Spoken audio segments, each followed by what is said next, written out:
আসসালামু আলাইকুম রহমতুল্লাহ।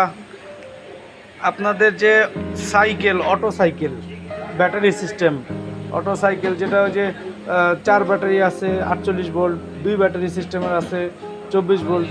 আপনাদের যে চার্জারগুলো থাকে অরিজিনাল, সেই চার্জারগুলো নষ্ট হওয়ার পরে আমরা শুধু কি করি, বাজারে যে কম টাকায় চার্জার খুঁজি। চার্জার খুঁজতে খুঁজতে দেখা গেছে যে কখনো কখনো ব্যাটারিই নষ্ট করে ফেলি। এই ব্যাটারিগুলো হচ্ছে লিথিয়াম ব্যাটারি। এই লিথিয়াম ব্যাটারিগুলি আপনি যদি নর্মালি কোনো ট্রান্সফর্মার দিয়ে বা যে কোনো নর্মাল চার্জার দিয়ে আপনি চার্জ করেন, তখন আপনার চার্জার ব্যাটারিগুলো কিন্তু দ্রুত ড্যামেজ হয়ে যাবে, নষ্ট হয়ে যাবে। তো এই যে এক বড় ভাই এই ব্যাটারিটা নিয়ে আসছে, উনি বাজার থেকে চার্জার কিনছিল, চার্জার কেনার পরে ব্যাটারি হয়ে গেছে একেবারে জিরো। তো আমাদেরকে বলছে, ভাই ব্যাটারিটা কি ভালো আছে কিনা একটু চেক করেন, আমার চার্জারটাও একটু দেখেন।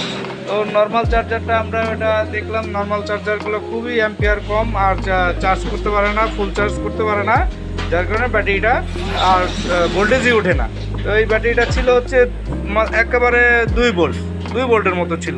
কারণ আমাদের যে এসএমপিএস চার্জার আছে অরিজিনাল, অনলাইন ইউপিএসের সাথে থাকে, এটা হচ্ছে 24 ভোল্ট সিস্টেম, মানে ব্যাটারি ভোল্টেজ থাকবে হচ্ছে 27, মানে চার্জিং ভোল্টেজ থাকবে হচ্ছে 27 ভোল্ট। আপনার ফুল চার্জ হওয়ার পরে সে অ্যাম্পিয়ার জিরো করে দিবে। এখন দেখেন আমরা যে ব্যাটারিটা চার্জ করলাম, চার্জ করার পরে এখন আমরা ব্যাটারিটা যখন ছিল 2 ভোল্ট, মাত্র 2 ভোল্ট ছিল, এখন আমরা ব্যাটারিটা কিছুক্ষণ চার্জ করার পরে দেখেন 21 ভোল্ট চলে আসছে, অলরেডি 21 থেকে 22 ভোল্ট চলে আসছে। মানে ও যে চার্জারটা ছিল, চার্জারটাই ছিল খারাপ। আমি আপনাদেরকে দেখাচ্ছি যে এটার ভোল্টেজটা কত আছে। আমি একটা টার্মিনাল খুলে দিই, টার্মিনালটা খুলে দিলাম, খুলে দিয়ে আমরা প্রথমে ইটা মাপি। ব্যাটারি ভোল্টেজটা দেখেন কত উঠছে, অলরেডি ব্যাটারি ভোল্টেজ কিন্তু দেখেন 21 ভোল্ট উঠে গেছে, মানে 2 ভোল্ট ছিল, 2 ভোল্ট থেকে অলরেডি 21 ভোল্ট হয়ে গেছে। আমাদের যে চার্জিং ভোল্টেজটা আছে, চার্জিং ভোল্টেজটা দেখেন 27.30, এই হচ্ছে চার্জিং ভোল্টেজ। এই ভোল্টেজটা স্ট্রং এবং এটা 5 এম্পিয়ারের চার্জার এসএমপিএস, যার কারণে ব্যাটারিটা যেই কন্ডিশনে থাকবে সেই কন্ডিশন অনুযায়ী চার্জ করবে, ওই এম্পিয়ার নিয়ে চার্জ করবে।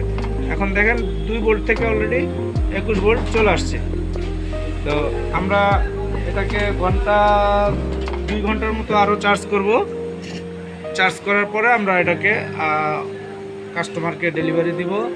আমরা যেটা দেখলাম সর্বশেষ, সেটা হচ্ছে যে আপনি বাজার থেকে লোকাল চার্জারের চিন্তা করলে আপনার ব্যাটারিগুলো দ্রুত নষ্ট হবে।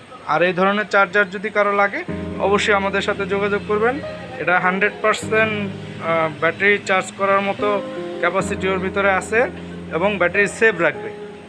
যেন তেন চার্জার দিয়ে আপনারা চার্জ করবেন, কম খরচের আশায় দেখবেন যে আপনার ব্যাটারিগুলো নষ্ট হয়ে যাবে। আর এই অরিজিনাল ব্যাটারিগুলো নষ্ট হইলে সহজে কিন্তু এগুলো আর ভালো হয় না, কারণ আপনি বাজার থেকে আবার নতুন ব্যাটারি কিনতে হবে। তো এই চার্জারগুলো যদি কারো লাগে, অবশ্যই আমাদের কাছে আছে।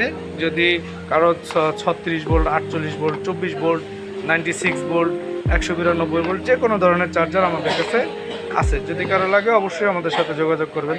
ডিসক্রিপশনে নাম্বার দেওয়া আছে, ওই অনুযায়ী ফোন দিবেন আমাকে।